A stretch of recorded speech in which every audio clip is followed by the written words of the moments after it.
nasasaktan, puso'y nasusugatan. Pangako mong pagmamahal ngayon ay nasaan? Nasaan ang sumpaan?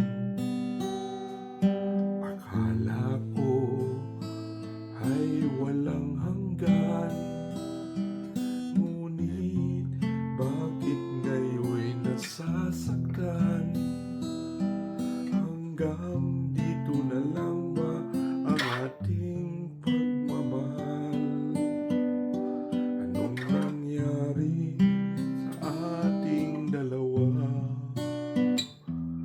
Akala ko noon tayo ay isa.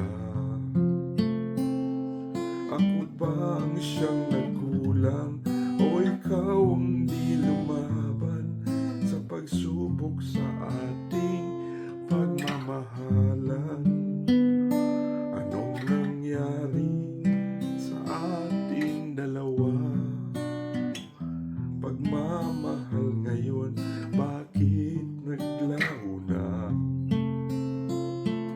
Damdamin ay nasasaktan, puso'y nasusugatan.